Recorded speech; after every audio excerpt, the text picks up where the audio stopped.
तर आज आपण नाश्त्यासाठी रवा आणि दहीचा वापर करून एक सोपा आणि लवकर बनणारा पदार्थ कसा तयार करायचा तर ते बघतो आहे। तर त्यासाठी मी इथे मिक्सरच्या भांड्यामध्ये एक मोठी वाटी रवा घेतलेला आहे आणि त्या वाटीनीच अर्धी वाटी दही घेतलेला आहे। त्यानंतर अर्धी वाटी त्यात पाणी टाकायचं आणि मिक्सरमध्ये एकदा फिरून घ्यायचं।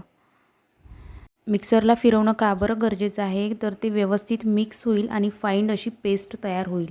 आणि अशा प्रकारच्या बाउलमध्ये काढल्यानंतर त्याला हाताने व्यवस्थित फेटायचं आणि 10 ते 15 मिनिटासाठी झाकून ठेवूया। त्यानंतर त्यात चवीपुरतं मीठ टाकायचं आणि हाताने चोळून जिरं टाकायचं। तुम्हाला जर पाहिजे असेल तर आणखी आपण पदार्थ म्हणजेच व्हेजिटेबल भाज्या जे आहे आपल्याकडे ते टाकू शकतो आपण।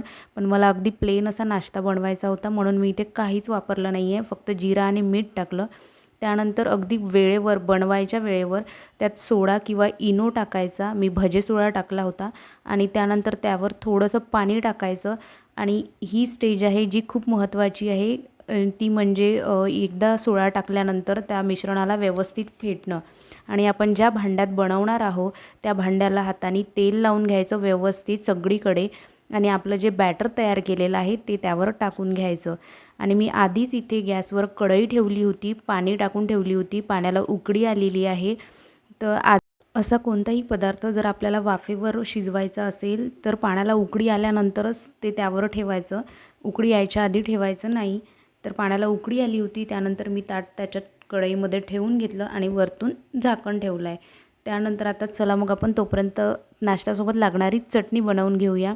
त्यासाठी इथे थोडा सांबार घेतला आहे, 2 मिरची घेतलेली आहे, चवीपुरती थोडी अशी साखर टाकायची आणि त्यानंतर थोडं मीठ टाकायचं आहे। आणि माझ्याकडे आदल्या दिवशी भिजू घातलेले शेंगदाणे होते तर मी इथे त्याचा वापर करते आहे, ते तुम्ही स्किप केले तरी चालेल।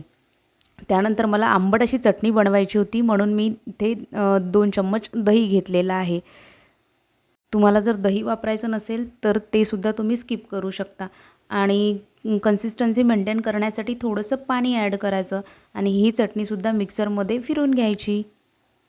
मिक्सरमध्ये फिरवल्यानंतर आपली मस्त चमचमीत आंबट गोड अशी चटणी तयार होते। आणि याला जर तुम्हाला तडका द्यायचा असेल तर देऊ शकता, नाही दिला तरी चालते। आणि इकडे आपला हा जो रव्याचा नाश्ता आहे तो सुद्धा रेडी झालेला आहे। तर आता मी याला थोडा वेळ थंड होऊ देणार आहे, त्यानंतरच काढून घेते। थंड झालं होतं, 10 ते 15 मिनिट थंड होऊ दिलं। अगदी गरम गरम असताना काढायचं नाही, त्याचे तुकडे पडते। थोडा वेळ आधी थंड होऊ द्यायचं। ही रेसिपी तुम्हाला कशी वाटली ते मला नक्की सांगाल। आणि जर माझ्या चॅनलवर कोणी नवीन आला असाल, नवीन व्यक्ती ही माझी रेसिपी बघत असेल आणि जर तुम्हाला ही रेसिपी माझी आवडली तर एक लाईक आणि सबस्क्राईब करायला प्लीज विसरू नका। तुमचा एक लाईक आणि एक सबस्क्राईब आमच्यासारख्या नवीन यूट्यूबरला खूप मोठं मोटिवेशन देऊन जातं आणि आणखी नवीन काहीतरी करण्यासाठी आमच्यात आणखी उत्साह तयार होतो। चला तर मग मी इथे तडकासुद्धा तयार करून घेतला होता आणि जिरं, मोहरी, मिरची आणि कढीपत्त्याचा तडका बनवला होता मी। तो मी चटणीतसुद्धा टाकला आणि आपण जो रव्याचा पदार्थ बनवून घेतला होता त्याच्यावर सुद्धा टाकून घेतला।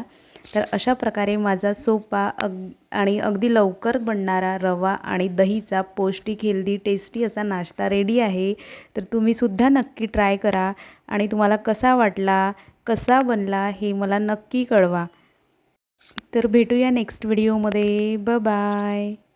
Please like, share and subscribe my channel.